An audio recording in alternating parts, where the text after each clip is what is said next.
I invite you to turn to the people next to you and greet them in their worth and dignity.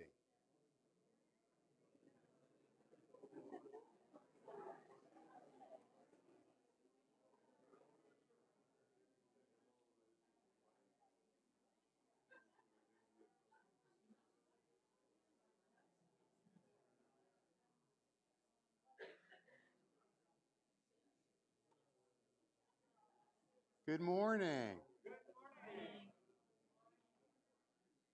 I'm Bob Renjilian. I'm the minister here at the Unitarian Universalist of Transylvania County. It's so good to see you on this beautiful morning.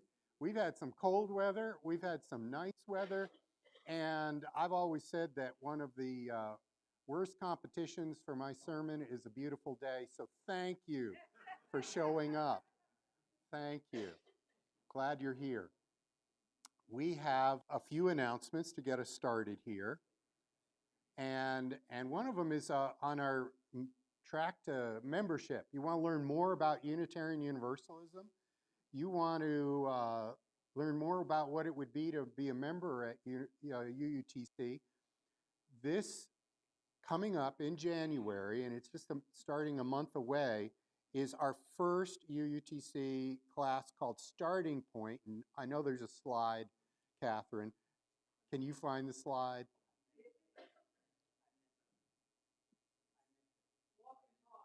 It's called Walk and Talk. There we go. All right. So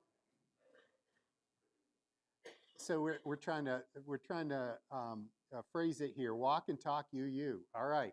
So to learn a little bit about Unitarian Universalism, whether you've already signed up as a member, but you want a little bit more of a history and background and the principles and all of that, the January 11th class, right after the service, is encouraged but optional for people wanting to know more about Unitarian Universalism and being a part of this place.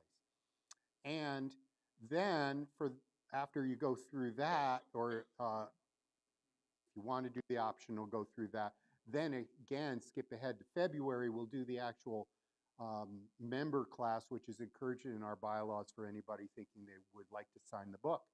Even if you don't want to sign the book, you can learn what it means to be a member here in those. And so please let us know if we haven't already reached out to you. Let us know that you're interested. We'll make sure you're in the loop on email communications and everything else. Or even just invite your friends. You don't know how to explain Unitarian Universalism? Drag your friends in on the 11th and say, I can't explain it, but you come here. We'll explain it. The solstice service is this evening at 5:30, and we invite you to this wonderful time in the darkness. We have a beeping? Okay. Okay. We'll get that checked out medically. Good. And you are all invited. We hope that you'll enjoy this evening's service. To continue with our holiday services, we have got Christmas Eve family service at 4:30 on Wednesday, and the Christmas Eve candlelight service at 6:30 on Wednesday. Now that says Thursday. That's wrong. You want to come on Thursday? You're welcome to sit in the parking lot. Wednesday the 24th. The chance that you can come to both, but the chance, especially for families with children or people who like to see families with children, the early service has the no rehearsal nativity scene. You just put on a headdress and walk in at the appropriate spots. If we're singing We Three Kings and you've got a crown on your head, guess when your cue is? Yeah. So it's fun. Our holiday services continue to the very next Sunday. The end of the month, Susan Mosley is the guest preacher, and she's preaching on the parable of Christmas, a subversive message hidden in plain view. So it's not an off Sunday, folks. I mean, it is for me, but not for you guys. This is a And then, and then we have our New Year's burning service. And I bought flash paper in advance from the magic store that was closing down. Because we write down what we want to leave behind and then we go whoosh and it all disappears in a big flame. And I tried out the flash paper and it went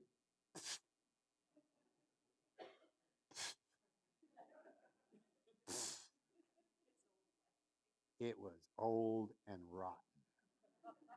So I very quickly ordered from a new magic store, which is an ice cream shop in Buffalo, a fresh supply of flash paper. And I tested a strip, and it does much better.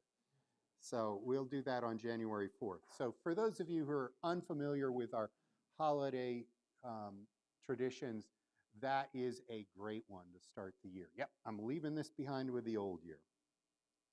I will remind you again, as I did last week, that offices will be closed from Christmas through New Year's. I am still available for pastoral care, and we will be checking the mailbox for any, final mailings of your pledge payments you want to get in before the IRS deadline for the year, whatever it may be that will come up. We'll be double checking some of the things around. And finally, January 7th is the drawing for Dinner Anywhere for two, anywhere in the world. Yeah, anywhere in the world. Amazing. As of what I just learned, we had sold about, 400 tickets. We have to cancel it if we don't get to 500. Your chances of winning will be pretty close to 1 in 500 if we can go over the line. Now, Christy and I are not going to buy the last 100 tickets, but I encourage you all to chip in so that I don't have to go around to everybody, including the mayor of the city. Here's your 20 bucks back. Nobody wins. I don't want to do that. So please, buy extra tickets. Maybe even for your enemies. I've only said to get them for your friends. Get some for your enemies. That's just a really biblical thing to do, to just love your enemies. Okay. I think I have completely let the announcements degenerate into a mess. And so now, to get back into what we came here for, the spirit of worship, we will turn to listening to the music that Michael Jeffrey Stevens will present to us.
Chalice lighting will be in unison and on the screen. It's words by Sharon Wiley. In honor of ancient traditions that celebrate this time of longest night, we observe that the flaming chalice holds the elements of the four directions: earth, and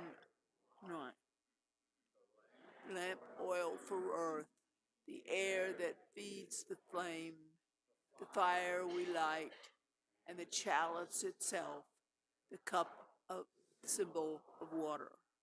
We light our chalice and reflect on the light we need to guide us through hard times, the light of our shared faith, the light of loving community, the light of love and hope. And now I will light the candles of Advent, all 4 of them today. We started with hope since the beginning of Advent. And then we lit the candle for peace and our hope for peace. Joy of the season and the message of this time. And love. As well, we will light the Hanukkah candles. As we've come to the end of this holiday this evening, take the shamash and light them. I will read the blessings in English, 2 blessings. Praised are you, Lord our God, ruler of the universe, who performed wondrous deeds for our ancestors in those ancient days this season. Praised are you, Lord our God, ruler of the universe, who has given us life and sustained us and enabled us to reach this season.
Candles. And here, I'll hand that to you. There you go. Thank you. We have several notes that have been left here at the front. One note, left here at the front for our candles of sharing. We know that there are many in our community who are dealing with medical issues. Before I get to this note, let's light a candle for those prayers for those of hope and healing, those facing medical issues. Maybe has been whispered around to friends in this group and maybe held in their hearts still until they know more. Light for all of those in that situation. And this is a candle of joy for Lindsay, who's just moved into his new home. Congratulations, Lindsay. Let's light a candle for all those who are now, like Joseph and Mary, on the road, going to distant places, and safety in their travels, and safe places to stay. May they not be forced to stay in a manger. And we'll light a candle for those things not yet shared, maybe by those of you who are watching online, maybe by some in this group. Candle for everything else that we might lift up. Dear Spirit of love and life, in the glow of these candles, we know our joys and our sorrows. And we know that as a community, we are joined together more and more, the way in which we share, the way in which we trust and are vulnerable with each other in knowing the deepest things in our lives and how we are going through transitions. Spirit of love and life, let us, as we see the light of these candles, lift up our own love to one another. For this we pray, amen. Blessed be.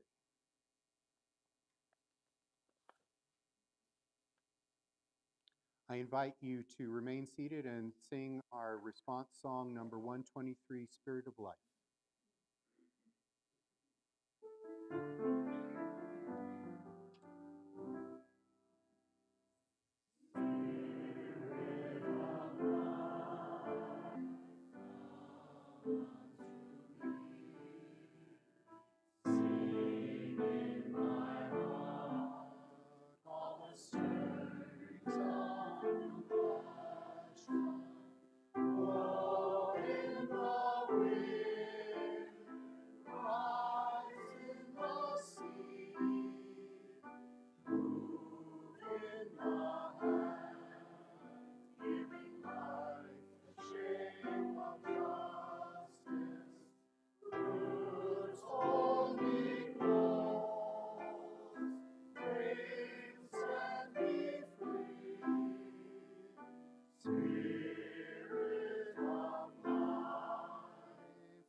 The opening words today are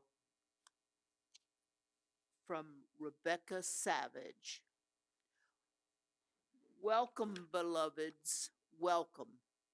We come to spiritual community this morning with many hopes in our hearts. The hope for inspiration, the hope for comfort, the hope for renewal. In this time and space, may inspiration water our thirsty souls. In this time and space, may comfort blossom in the gardens of our hearts and bring us sweet relief. In this time and space, may renewal course through us as electric as a surge of energy, as serene as a nourishing meal, as contagious as joy, and bring us vitality and rejuvenation. May our time together honor all the hopes we hold within. May our time together bless us with gifts of inspiration, comfort, and renewal. Let us worship together. The opening hymn today is number 235, Deck the Hall. It will be on the screen.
Hmm.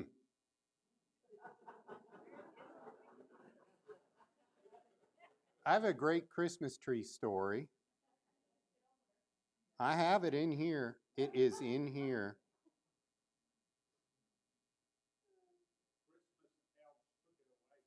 Oh, you know they do that. I'll talk about those Icelandic mischief makers later. Yeah, yeah.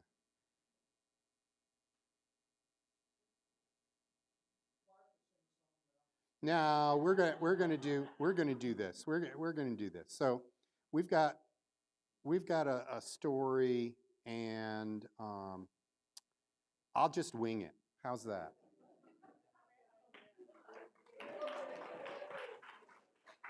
Because this is the story,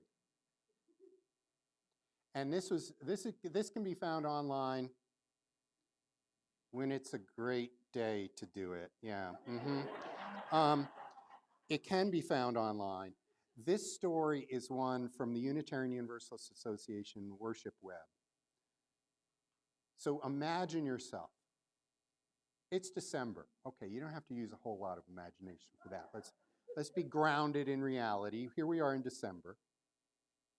And the person telling this story is a child, a student in school. Imagine yourself as a student in school and listening to this voice. This family had just moved to Florida. There was no snow. There were no Christmas trees. There were a lot of new things about being in Florida that weren't anything like this child liked or wanted when it came to December. Child says it this way: December used to be a good month. It used to have Christmas in it. And then the child said, but not this year. Mama never said we didn't have any money, but she was always working. And she was always trying so hard to make it so that we had a roof over our heads and we had food on the table. And it seemed like we didn't have much else. And this move to Florida was supposed to be helpful. But there was no snow here. There was nothing that was exciting. And we weren't going to have Christmas. That's what Mama said. We weren't going to have Christmas. No Christmas this year. And I think back to all the years that Mama would make sure we had a Christmas. We had a tree, decorations, everything. And it was sad to me. And I wanted to know, said this child, I wanted to know what I could do. I was old enough now. I want to know what I can do for Christmas. And what do you know? I go to my elementary school, and my teachers brought a tiny little Christmas tree in that we could look at and enjoy in our class. And it was the last day before school break. And I asked the teacher, what's going to happen to this little tree? And the teacher said, oh, it's pretty old as it is. I just got it, and it's been sitting on the lot, this little piece of tree. We're just going to go ahead and throw it out. And I said, can I have it? And the teacher looked at me and said, okay, at the end of the day, you make sure you come back to this room and get the tree. So I did. Came back at the end of school, and I put it across my handlebars. I mean, it wasn't that big, but it was a little awkward and prickly to be holding on to it in my handlebars.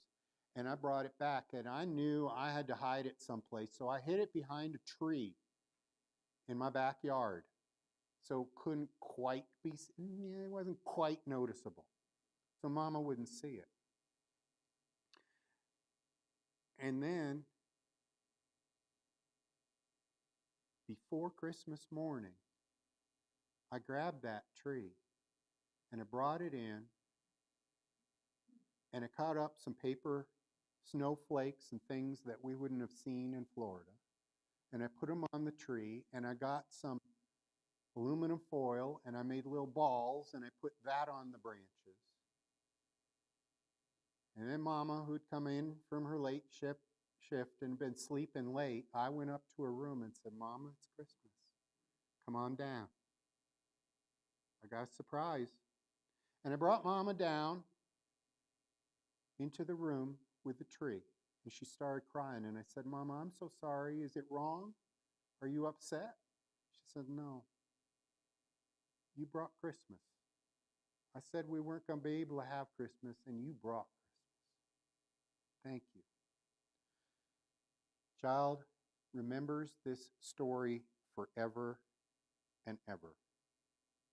This story was told by Orlando Brugnola in our movement. I don't know if it was autobiographical or not. I don't know if it matches a story in your own history. But this is the story of a Christmas tree on a Christmas that wasn't even supposed to happen. Bringing a tree into the house, finding a way to make it work. That's our story, our wisdom for this morning. We are each, every one of us, a piece of the miracle of the season. And this child was that year. Oh, I got a few more days.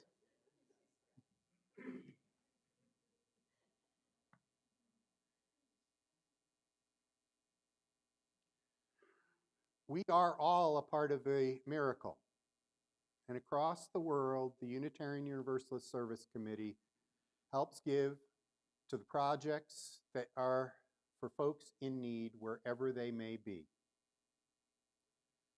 I invite you to put something into the envelope for the Unitarian Universalist Service Committee. and or put something into the basket itself for the collection for the good of this congregation and our presence, our ability to serve you and to have our doors open to others. We will now gratefully receive the morning offering.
Thank you, Alice.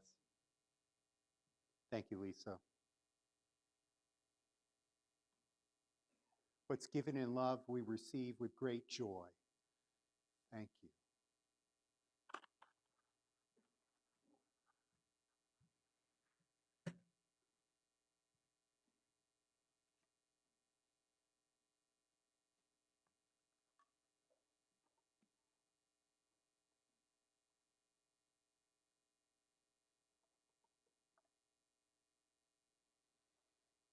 I invite you to feel yourself grounded. Imagine feeling the strength of being grounded in the earth below your feet.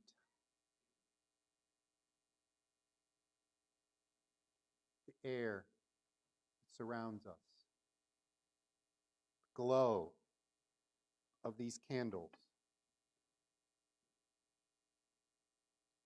The reality that we are on a planet that is mostly water and our own very beings are mostly water.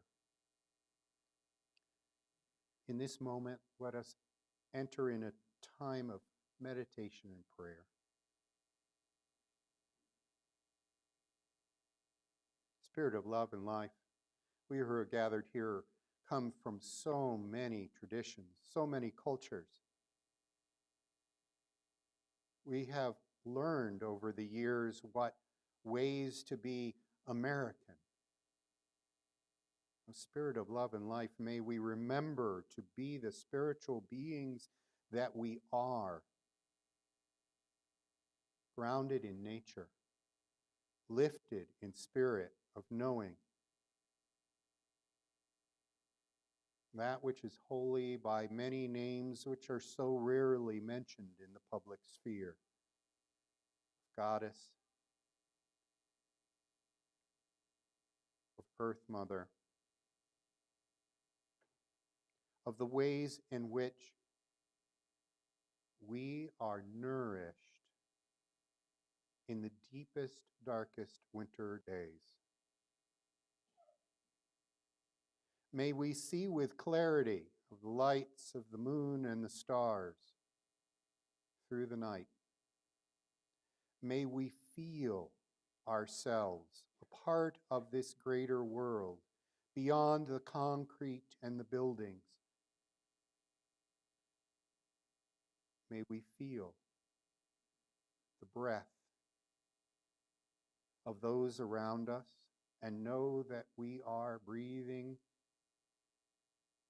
in love and out joy to be with one another. Spirit of love and life, be with us now in this silence.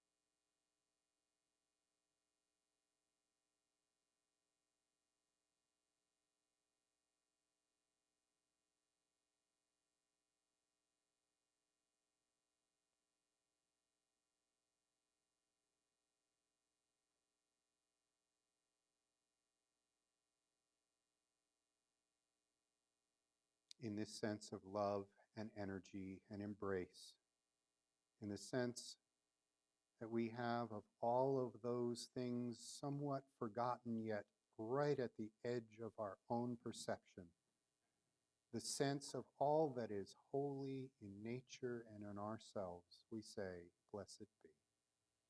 Amen.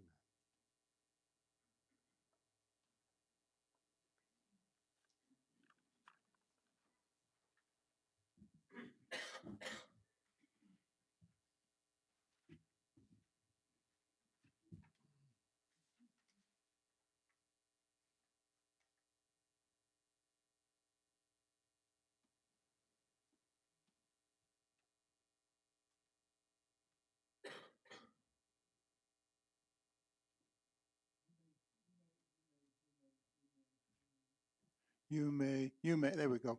You may think this is for you all, but it's mostly actually for us, so that not only can the sopranos and the altos sitting in the front row hear the basses and tenors from the back row, but so that the back row basses and tenors can also hear the sopranos and altos. The year was 1599, over 400 years ago. And in the German city of Cologne, a songbook was published.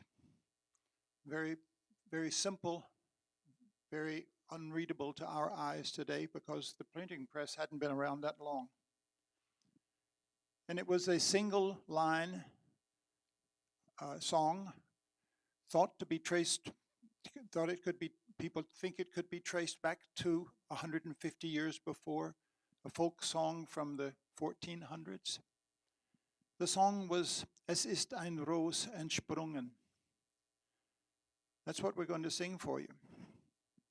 But I'm not through talking. It was a scant decade later when Michael Praetorius, that German composer, added alto, tenor, and bass parts to the simple melody that had come out in 1599. So in 1609, a 4-part edition was published in Germany. And that's what we're going to sing for you today, but not in German. We're going to do it in English. But here's the German text of that first line, of that first stanza. Es ist ein Ros entsprungen aus einer Wurzel zart, wie uns die Alten sungen, von Jesse kam die Art, und bracht ein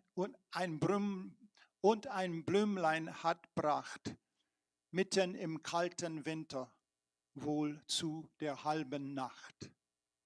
Es ist ein Ros entsprungen, lo how a rose blooming. She'll turn it off back there.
Rebecca Ann Parker, the author of this reading, was a United Methodist minister who later moved over to Unitarian Universalism. Some of you may remember Reverend Ernie Mills, minister emeritus here, went through a similar process of transition, getting a new job here and then going through all the hoops to be passed into being recognized as a Unitarian Universalist. Rebecca Ann Parker did the same thing, and she was the head of the Stark King School of Ministry on the West Coast in California, a Unitarian Universalist school that had been around since the early 1900s. She would put out readings and send them out over email to colleagues in the movement for our use for this season. And this is one that I had collected from a while back called A Winter Blessing. In the shadowed quiet of winter's light, earth speaks softly of her longing. Because the wild places are in tears. Come, she cries to us, kneel down here in the frosty grass and feel the prayer buried in the ground. Bend your ear to my heart and listen hard. Love this world, she whispers. Distill peace from the snow and water the cities with mercy. Weave wonder from the forest and clothe grief with beauty. Rest in the rhythm of the turning year. Trace the bending arc rounding the curve towards justice, and vow anew to do no harm.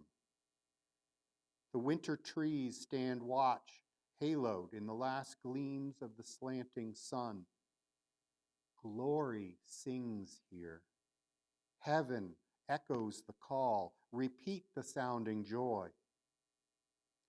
Make your life an answer. Bow. Praise. Rise.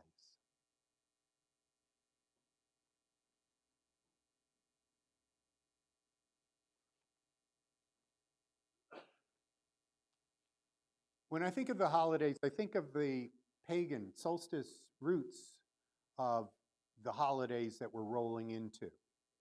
I'm going to focus a little bit on Christmas trees, but I'll sprinkle in a little bit of stories that have to do with cultures from other places that maybe we don't hear incorporated so much. But so far as I can tell, when we enter into this season of darkness, we might as well be believing that Christmas in July is just as accurate as Christmas in December. Because the reality is we don't really know when the child was born. But we do know that a whole lot of people around the world knew when the darkest night was. And they knew that you pretty much had to party hard through that long night. And they knew that you had to be grounded in all of nature at that time. Nature that was telling you things. Now, have you noticed the change of the colors of what I wear over the last 3 weeks? Do you know the meaning of the colors I've been wearing? First, the first Sunday, I wore the purple and pink of the Advent calendars. Then, the next Sunday, I wore the white and blue of the Hanukkah candles. And what do you think I'm wearing now?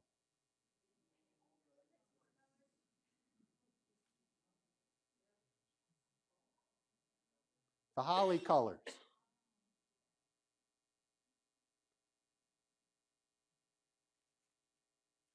Deck the hall. Now, I don't know, maybe you were rich and you have lots of halls, but back when they sang that, most people, they were lucky if they had a room in their hut.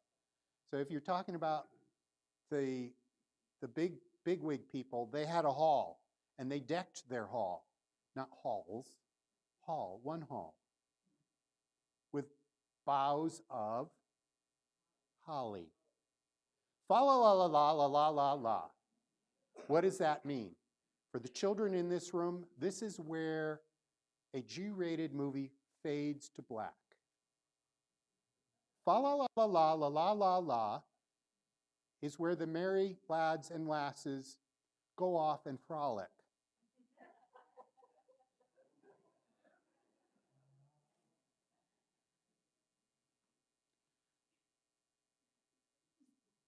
If you're young enough, you can think of the maypole and the dancing. If you're old enough, you can use your imaginations. Fa la la la la la la la la. All right. This particular theme is not necessarily what the church wanted reinforced. Words got changed around, so we're singing songs and old folk songs and things that they had to change some of the words. But we still ended up with holly and ivy and a whole bunch of things that we couldn't somehow, the church just couldn't get rid of. And they couldn't get rid of the December 25th, and they couldn't quite get rid of Christmas trees. But you know, they tried. Did you know how hard they tried to get rid of Christmas trees? It was illegal. Did you know in the 1600s, in this country, in New England, and what is it, Cromwell's England, it was illegal. You know Scrooge? You know the story of Scrooge? What does Scrooge say? Bah, humbug. All of this frolicking on Christmas Day in a big feast and taking the day off work, it was illegal to take Christmas Day off in Puritan New England. Yay, Scrooge. Yay, Scrooge. So I'm going to read you a little bit of history here of some American pieces of bringing Christmas trees back in. Now, down here in the South, there may have been more leeway, but I tell you, up in the Northeast, oh, they were so strict in their religion in the Northeast. On December 15th, 1832, it is believed that there was the first American Christmas tree in polite society, upper crust society. I put that little bit in there because I'm guessing there were some Germanic folks that snuck trees in without anybody knowing. But published in the newspaper and everything in 1832, Unitarian minister Charles Follen delighted his son and party guests with a Christmas tree as he had had growing up in Germany. They had postponed the festivities until New Year's, though, so British author and Unitarian Harriet Martineau could attend. Her published account of the evening declared the event to be America's introduction to the Christmas tree and quite accurately predicted the future popularity of this custom. 1832 went from the 1600s to being illegal in Massachusetts to 1832 to being praised as this is the new thing. Let's have a Christmas tree. This is Martineau's description of the event. It's really rare to have a female writer published and still remembered all these years later. They usually get disappeared. But here's her description. I was present at the introduction into the new country of the spectacle of the German Christmas tree. The children poured in, but in a moment every voice was hushed. Their faces were upturned to the blaze, all eyes wide open, all lips parted, all steps arrested. I have little doubt that the Christmas tree will become one of the most flourishing exotics of New England. Okay. Now, how many of you can name Unitarian presidents of the United States? Come on, you must know at least one. There's Jefferson. Adams. Keep going. There's two Adamses. Yeah. I just heard one quoted at the city council meeting in public comments. A person stood up and said how John Quincy Adams talked about how Christian our America is and how wonderful that is, to read into public comment in the city council meeting. And I'm thinking, you don't even know. This is a Unitarian. I think he helped start the Washington, D.C. Unitarian Church. You know, like, it's okay. You want to quote a Unitarian? You go right for it. I'm not going to stop you. Anyway, the part that I read about Martineau and Charles Follen, we learned from Ralph Yeager Roberts, the exact quote I was reading from. I mean, we learned from a lot of people back then, but that was the quote from the UUA website. This quote I'm going to do from Rosemary Morrison.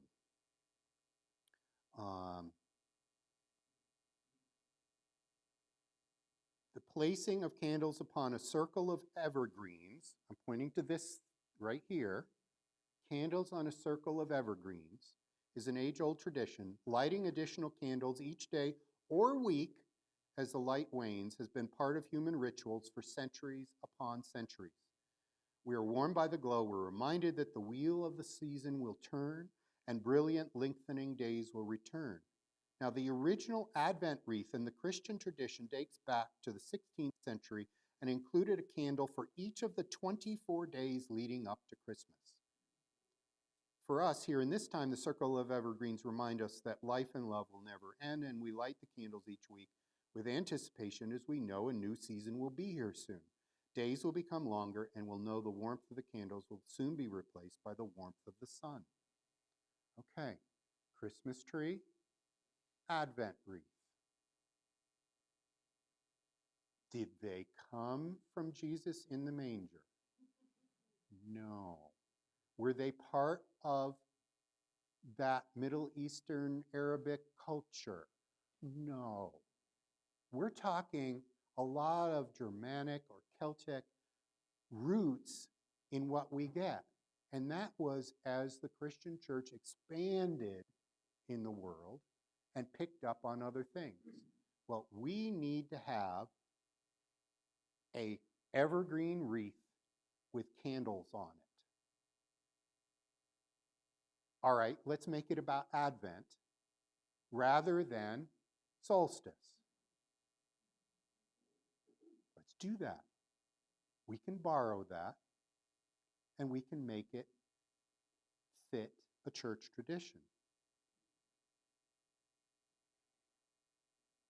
All right, 1832 in Massachusetts, quote, the first Christmas tree, because we're not counting anybody who just snuck one into their own homes and didn't get publicized, all right, by a Unitarian minister.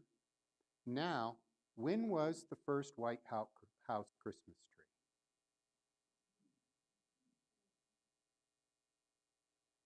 Everybody's going to their phones. Tell me this. Well, I'll tell you. There was a Unitarian president sitting in the White House. It was 1912. Taft. December 8th, the first Christmas tree in the White House, Blue Room, from the New York Times of December 26, 1912, with the President and Mrs. Taft at Panama, their son and daughter established a new precedent at the White House in the way of a Christmas party tonight.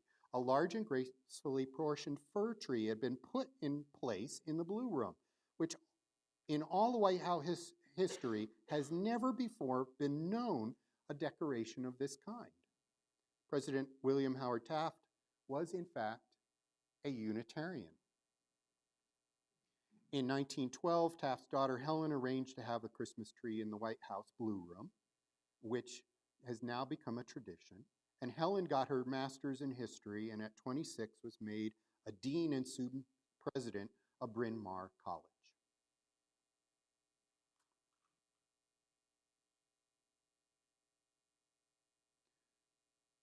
Feminine energies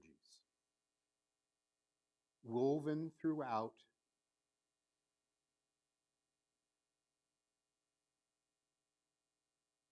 and then taken over by male energies and symbolisms.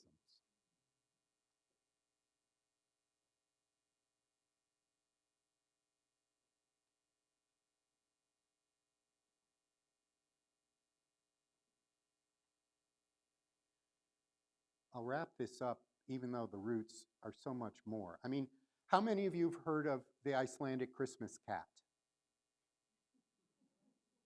I mean, some of you need to know some of these traditions. It hasn't become part of our history. Maybe we should start it here. Maybe we should put a big Christmas cat in here.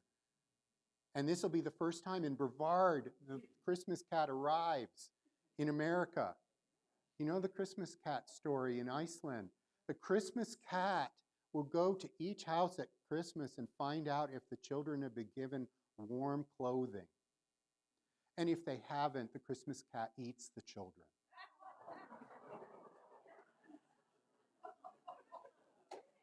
You better believe every Christmas Eve in our family, we get brand new pajamas.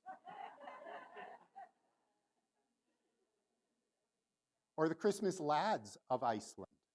Christmas lads of Iceland, they put out their shoes. They put out a shoe on the windowsill. And the Christmas lads either do mischief or they put gifts in the shoes over the period of the weeks leading up to Christmas. Now, we've heard of stockings, but the Christmas lads do it over a series of days. And if you're bad, in Iceland, you don't get a lump of coal. A lump of coal would actually be very useful in Iceland. You get a rotten potato if you have been bad. Yuck. Oh, yuck. Maybe we should start that tradition, and we should start doing Christmas lad things. What I'm saying as I sum up here is there are a whole lot of traditions around the world to deal with the darkest, longest night. There are a whole bunch of ways in which we, in our culture, have tried to tweak it, abscond with it, hide it, make it illegal. When you hear somebody say, bah humbug, you know it's because in America, we were so sure with our Puritan ancestors, the best way to preserve America was to keep Christmas out of Christmas time. When you hear somebody say they don't like the term happy holidays, you say, bah humbug, because we won't dare say Merry Christmas. That was the original intent. And when they say, we've been doing this forever, you say, oh, actually, no, it's only since 1912 and 1832.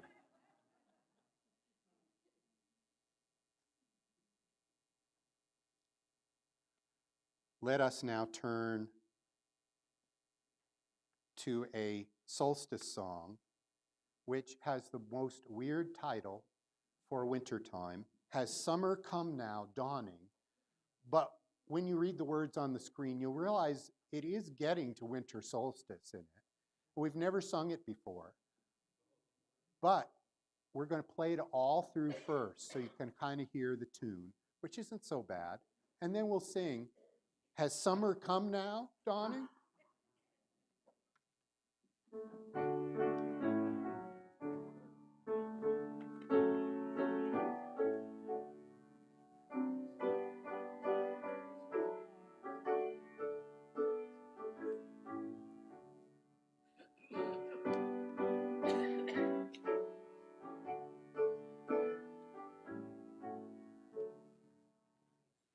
Has summer come now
as you go out into this world, watching the sun set so early and wait so long to rise. Know, at this exact moment of solstice, that the lights will be returning, that we will be once again grounded in the reality that the world will rotate and go on. The sun is always there, and that we have hope. May you go out and enjoy the wonder of this world. Go out with love, return again with joy. We'll see you at solstice this evening and Christmas Eve on Wednesday. Blessings on all.